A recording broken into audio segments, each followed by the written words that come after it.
connaît nos difficultés, les luttes que nous menons chaque jour, les âmes qui pleurent, les hommes qui prient.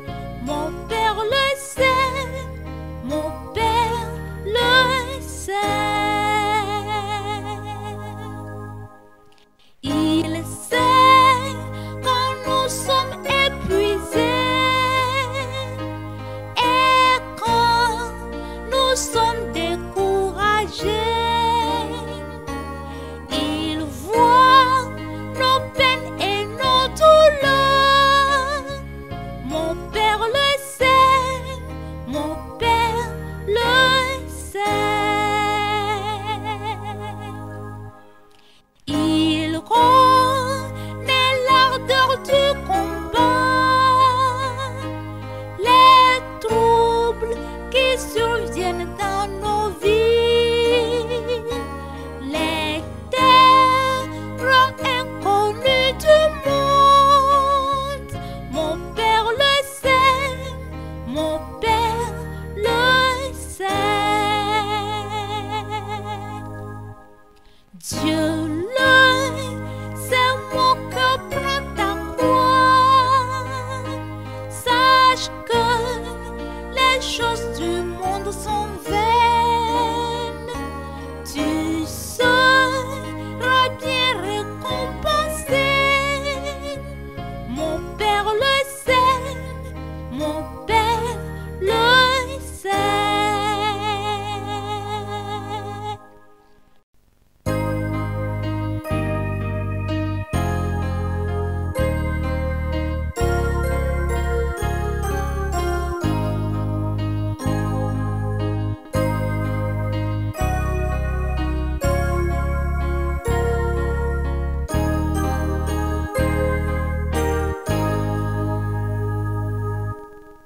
Prions. Dieu Tout-Puissant, Père Céleste, nous te remercions, nous t'adorons et nous te louons. Nous te confions ce moment et nous prions que tu nous accordes la grâce, que tu nous acceptes en ta présence et que tu bénisses ce moment. Que ta parole nous vienne de toi, dans la puissance du Saint-Esprit, et que tu nous aides à obéir. Bénis ces instants et bénis ta parole et bénis chacun. Au nom de Jésus, nous avons prié. Amen. Bien, je vous salue dans le nom de notre Seigneur Jésus-Christ et nous remercions le Seigneur pour nous avoir encore donné cette opportunité. Nous allons parler d'un sujet très important. L'homme face aux circonstances de la vie. L'homme face aux circonstances de la vie. Nous allons lire dans 1 Chronique au chapitre 4. 1 Chronique au chapitre 4, le verset 9 et le verset 10. Jabet était plus considéré que ses frères. Sa mère lui donna le nom de Jabet en disant: c'est parce que je l'ai enfanté avec douleur. Jabet invoqua le nom d'Israël, Jabet invoqua le Dieu d'Israël en disant: si tu me bénis et que tu étends mes limites, si ta main est avec moi, et si tu me préserves du malheur en sorte que je ne sois pas dans la souffrance. Et Dieu accorda ce qu'il avait demandé. Voilà. L'homme face aux circonstances de la vie. L'homme, naturellement, cherche à réussir sa vie. Et c'est cela l'ambition première de l'homme dans la vie. Réussir, ou bien la réussite C'est l'ambition première de l'homme dans la vie. En fait, l'homme veut avoir à sa disposition les moyens nécessaires pour s'assurer le bien-être et le confort, afin de pouvoir vivre et agir à sa guise, sans trop de soucis ni de stress. Et étant sur cette route, tout ce qui peut constituer un obstacle à la réussite n'est pas bien accueilli. Et on se dispose naturellement à agir contre les obstacles à la réussite. Et nous tous, chacun de nous réagit. Chacun réagit de plusieurs manières devant les différentes situations de la vie, les problèmes, les difficultés de la vie. On réagit de plusieurs manières. Et tout cela crée des habitudes qui servent soit de tremplin pour la vie, soit de blocage pour nous dans la vie.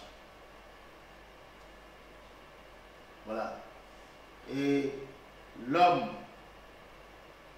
face aux circonstances de la vie, il s'y prend comment? Dans le passage qu'on a lu, je reprends 1 Chronique chapitre 4, les versets 9 et 10. Jabet était plus considéré que ses frères. Sa mère lui donna le nom de Jabet en disant: c'est parce que je l'ai enfanté avec douleur. Jabet invoqua le Dieu d'Israël en disant: si tu me bénis et que tu étends mes limites, si ta main est avec moi et si tu me préserves du malheur, en sorte que je ne sois pas dans la souffrance. Et Dieu accorda ce qu'il avait demandé. Voilà. Est-ce que vous rencontrez des difficultés dans la vie? Ou bien la vie est vraiment facile pour vous? Et que faites-vous quand la situation se complique pour vous? Comment est-ce que vous confrontez la vie? Comment confrontez-vous la vie? Dans ce passage, nous voyons Jabet. On voit Jabet et on se rend compte que sa condition était l'une des plus compliquées. La situation de Jabet était l'une des plus compliquées. Comment arriver à renverser une telle situation?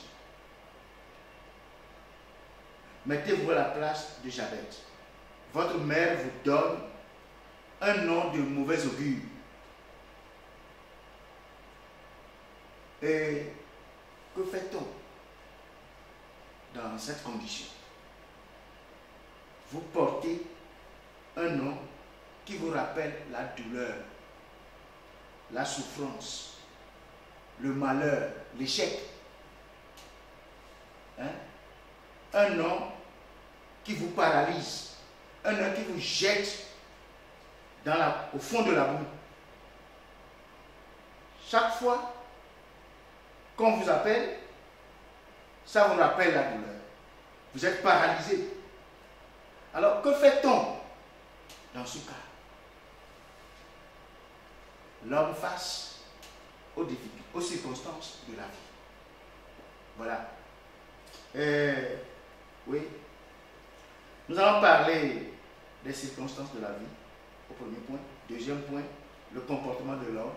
Et puis troisième point, le recours divin, le recours divin. Les circonstances de la vie. L'homme est appelé à vivre dans la paix, dans la tranquillité, dans la joie et jouir du bonheur. Mais la vie, on doit le savoir, est toujours faite de haut et de bas. Dans la vie, il y a des moments de joie et il y a aussi des moments de souffrance. Et tout est lié aux circonstances de la vie. Et parlant des circonstances de la vie, je vais juste mentionner 2 points à ce niveau. Il y a beaucoup de choses qu'on peut mettre là, mais je vous parle juste de 2 choses. D'abord de l'origine de l'homme. L'origine de l'homme. Et ça, c'est très important. Vous devez savoir connaître votre origine. Ça fait partie des circonstances de la vie. Dans Job, au chapitre 14, versets 1 et 2, l'homme né de la femme, sa vie est courte, sans cesse agitée. Il naît, il est coupé comme une fleur. Il fuit et disparaît comme une ombre. Voilà. L'origine de l'homme. Quel que soit ce que vous êtes aujourd'hui, n'oubliez pas votre origine. L'homme né de la femme. Ce n'est pas pour parler mal de la femme, mais nous voulons parler de l'origine de l'homme, d'où l'homme vient, d'où il est sorti. Vous savez, chacun de nous a son histoire contenue dans cette petite phrase, l'homme né de la femme. Mon histoire, votre histoire est contenue dans cette petite phrase. Et vous devez de temps en temps revenir là-dessus. Vous êtes né de la femme. Comprenez ça. Je suis né de la femme. Vous êtes né de la femme. Et c'est ça qui fait votre histoire. Votre histoire, c'est laquelle? L'homme né de la femme, sa vie est courte, sans cesse agitée. Voilà. L'homme est un être fragile et sa vie est courte et faite d'agitation. Une vie faite de troubles, une vie mouvementée. Pas de paix pour lui. Pas de paix pour lui. Et écoutez bien, regardez bien le passage de Jean 14 au verset 2. Il naît, il est coupé comme une fleur. Il fuit et disparaît comme une ombre. Voilà. Là, sa vie très courte. Et écoutez ceci. La durée de notre vie n'est pas comptée par an, ni par mois, mais par jour. Mais comment est-ce que vous réagissez dans cette condition? Regardez encore dans Ecclésiaste. Dans Ecclésiaste au chapitre 2, ça insiste sur ce que nous sommes en train de dire. Ecclésiaste chapitre 2, les versets 22 et 23.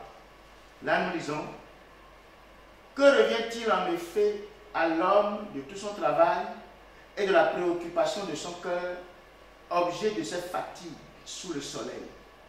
Objet de cette fatigue sous le soleil. Vous comprenez ça? Que revient-il en effet à l'homme de tout son travail et de la préoccupation de son cœur, objet de cette fatigue sous le soleil? Toutes les préoccupations du cœur de l'homme, tout ce qui est objet du travail de l'homme, ça le fatigue, ça l'épuise. L'homme est fragile. Ses efforts l'épuisent, le fatiguent. tout ce qu'il fait sous le soleil. C'est ce qui est dit là-bas. Verset 23. Tous ces jours ne sont que douleur et son partage n'est que chagrin. Même la nuit, son cœur ne repose pas. C'est encore là une vanité. Même la nuit, son cœur ne repose pas. N'est pas tranquille. N'est pas dans la paix. C'est la douleur. C'est le chagrin. Tous ces jours ne sont que douleur et son partage n'est que chagrin. Voilà l'histoire de l'homme. Voilà. Et donc, chacun doit reconnaître son origine. L'homme né de la femme, c'est comme ça qu'on le décrit. C'est ça son histoire. Douleur, chagrin, souffrance, fatigue, misère, vie mouvementée. Cet homme-là, il va faire comment dans la vie? Dans ces circonstances-là, il va réagir comment? C'est ce que nous sommes en train de dire. Autre point ici, dans les circonstances de la vie, autre point ici, c'est l'œuvre de Satan. L'œuvre de Satan. Je vais vous lire dans Chronique, 1 Chronique, au chapitre 21, les versets 1 et 2. 1 Chronique, chapitre 21, versets 1 et 2. Satan se leva contre Israël et il excita David à faire le dénombrement d'Israël. Satan s'éleva contre Israël et il excita David le roi, David, à faire le dénombrement d'Israël. Et David dit à Joab et au chef du peuple, allez, faites le dénombrement d'Israël depuis Beersheba jusqu'à Dan et rapportez-le-moi afin que je sache à combien il s'élève. Regardez au verset 4. Le roi persista dans l'ordre qu'il donna à Joab.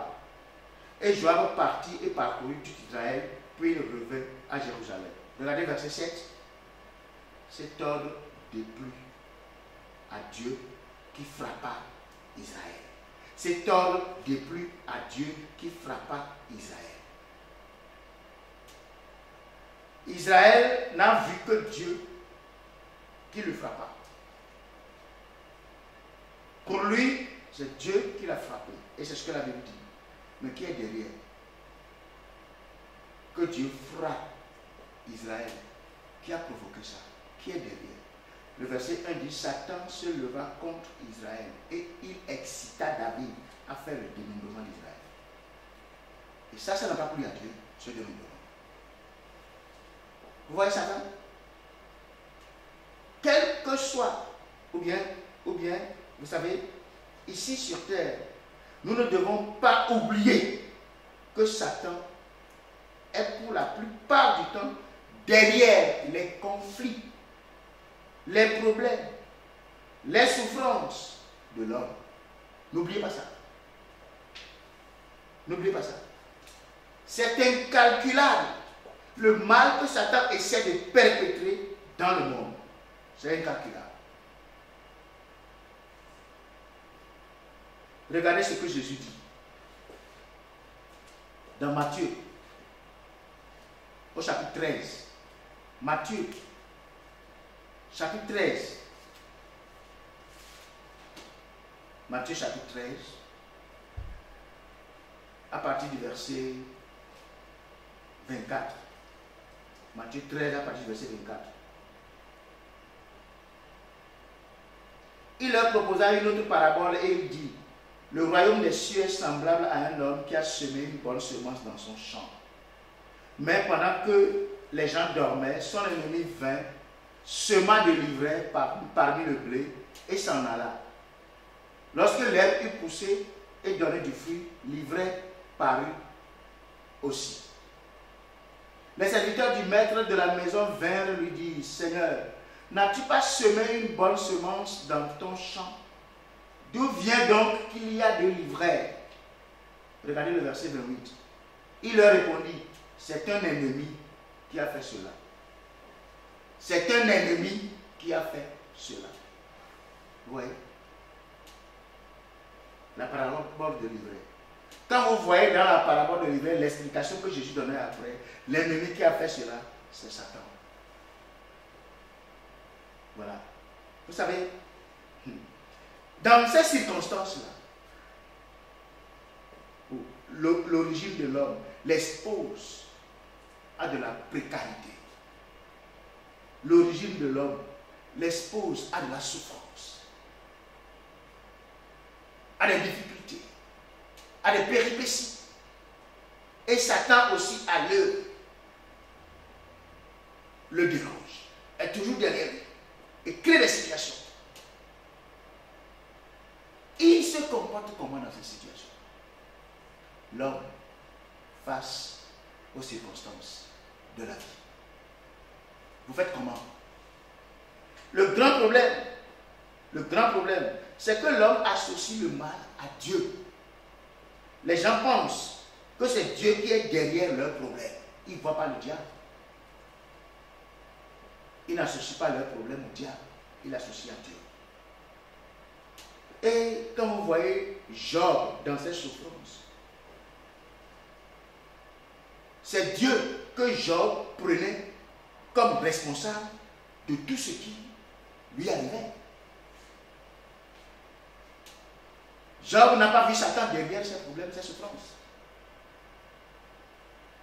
Il voyait Dieu.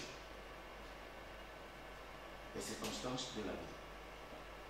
Voyons le point 2, le comportement de l'homme dans ces circonstances de la vie. Quel est le comportement de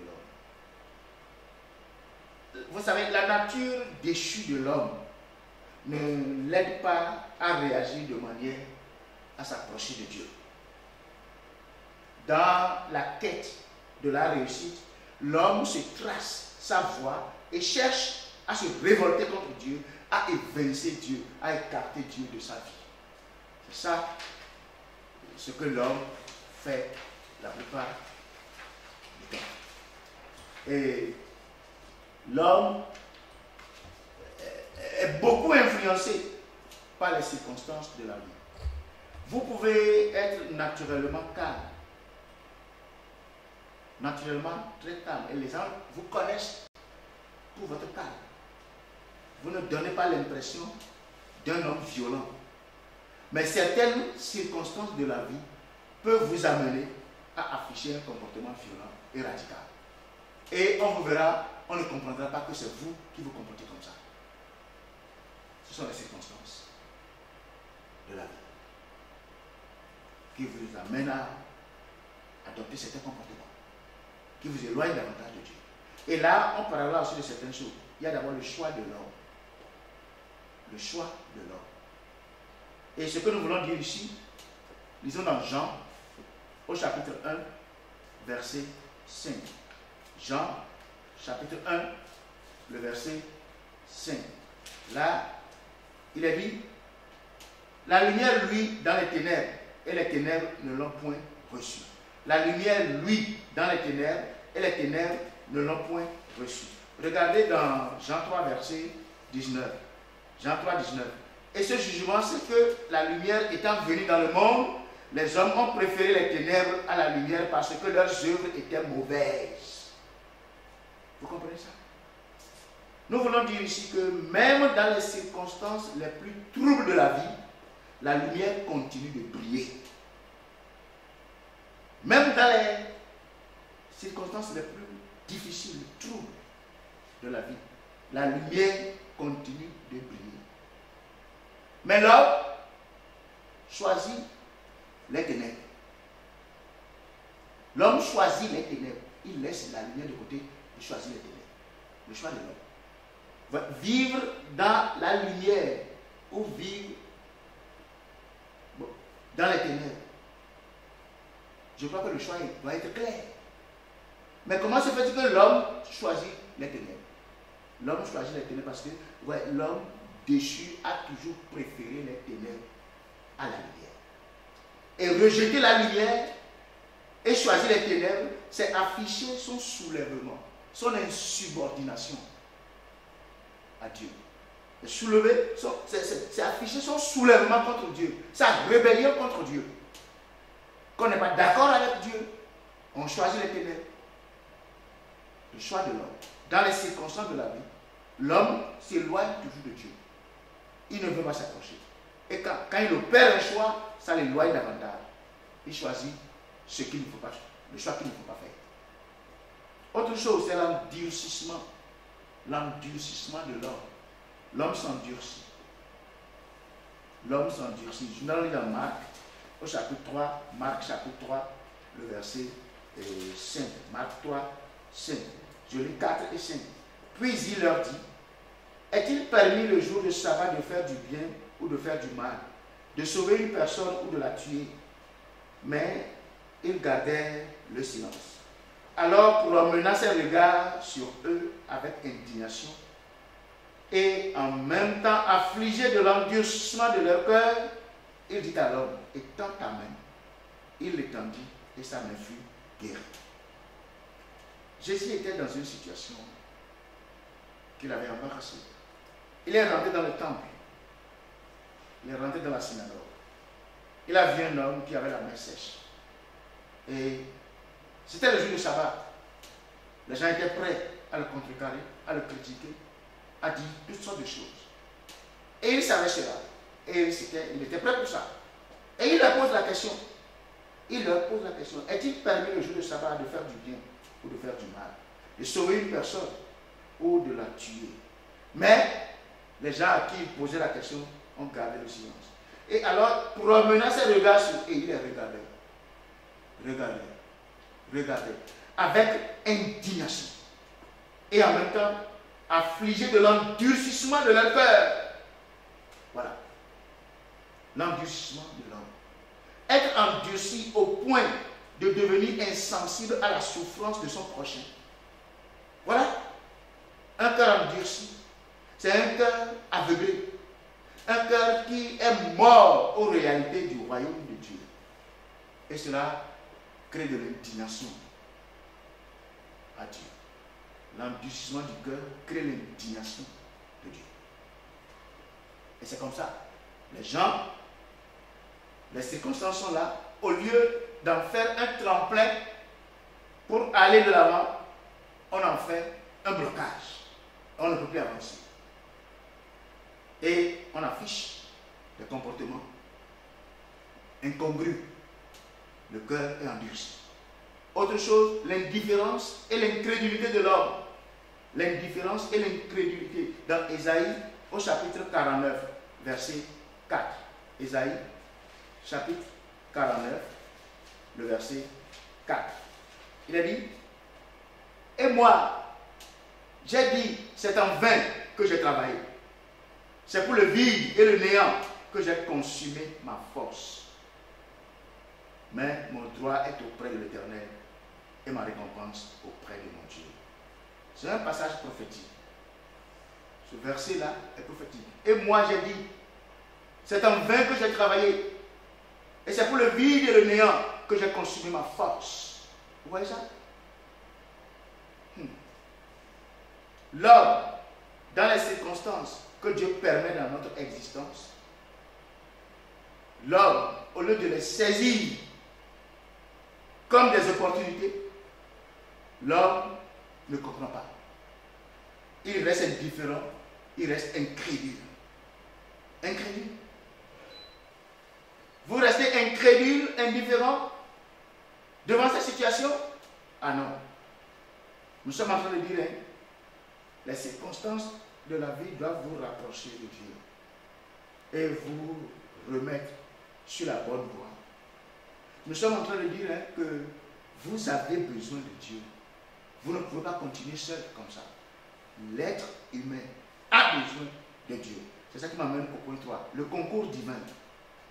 Le concours divin. Qu'est-ce que l'homme sans Dieu? Nous sommes en train de dire que l'homme a besoin de Dieu pour lui venir en aide. Vous avez besoin du concours de Dieu dans votre vie. Devant les aléas de la vie, devant les circonstances et les tours imprévisibles de la vie, le concours de Dieu devient indispensable. Et vous savez, vous n'existez pas pour vous-même. Ça, l'homme doit le savoir. Vous n'existez pas pour vous-même.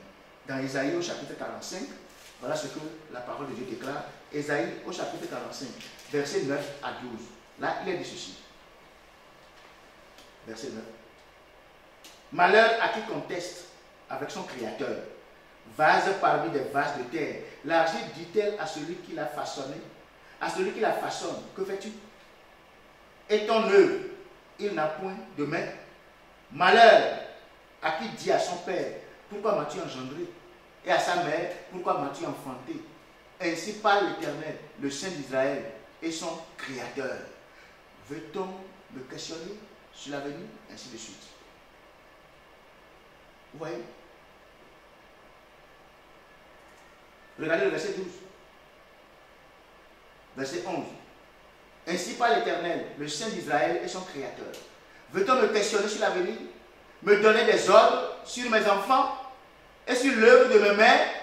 C'est moi qui ai fait la terre et qui sur elle ai créé l'homme. C'est moi. Ce sont mes mains qui ont déployé les cieux. Et c'est moi qui ai disposé toute leur armée. Voilà. Dieu, c'est lui le Créateur. L'homme n'existe pas pour lui-même. L'homme appartient à Dieu. Et vous devez sortir de votre tête, de vivre pour vous-même.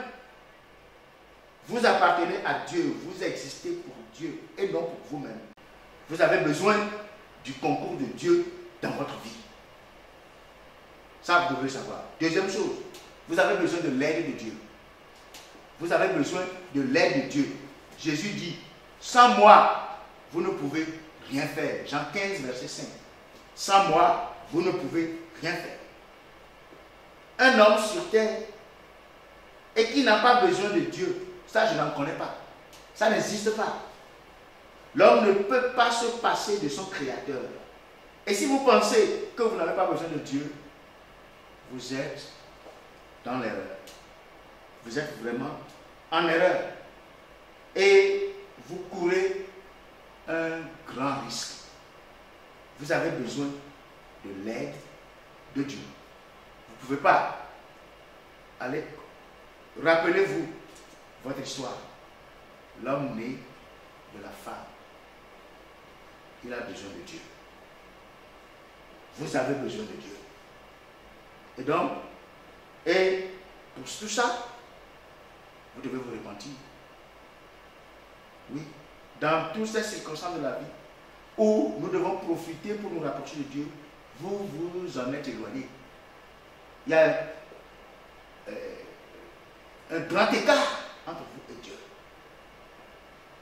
Et pour que Dieu vous vienne en aide, vous devez vous repentir. Dieu ne peut pas vous aider si vous refusez de vous repentir et de délaisser vos péchés. Vous devez vous repentir. Dans Actes des Apôtres, au chapitre 17, le verset 30. Actes des Apôtres, chapitre 17, verset 30. Il a dit, Dieu, sans tenir compte des temps d'ignorance, annonce maintenant à tous les hommes, en tout lieu, qu'ils aient à se repentir. Qu'ils aient à se repentir. Parce qu'il a fixé un jour où il jugera le monde selon la justice par l'homme qu'il a désigné, ce dont il a donné à tous une preuve certaine en le ressuscitant des morts. Vous devez vous repentir et vous donner à Jésus-Christ. Vous devez croire en lui, accepter le Seigneur Jésus qui est mort pour vous. Sans ça, il n'y a pas, Dieu ne va pas vous recevoir. Vous devez vous repentir. C'est ça. L'ordre donné par Dieu lui-même à tous les hommes, en tout lieu, c'est la repentance.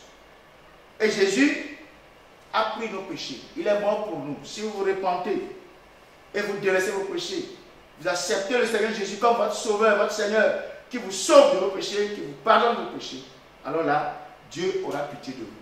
Il vous fera grâce, il vous sauve et il vous transforme et il vous ramène à lui et il vous remet sur la bonne voie. Et quelles que soient les circonstances de cette vie, le bon comportement, vous allez l'adopter. Vous allez profiter de ces circonstances de la vie, que ça devienne pour vous des tremplins pour évoluer, pour avancer, pour aller de l'avant. L'homme doit se servir des circonstances de la vie pour se rapprocher de Dieu et rentrer dans le plan de Dieu. Voilà, que Dieu vous bénisse, que le Seigneur vous accorde la grâce. L'homme face aux circonstances de la vie. Oui, vous devez faire le bon choix et rentrer dans le plan de Dieu pour évoluer. Que Dieu vous bénisse, qu'il vous accorde la grâce et que ce message vous amène à une décision ferme pour que votre vie ne soit plus jamais la même. Que Dieu vous bénisse.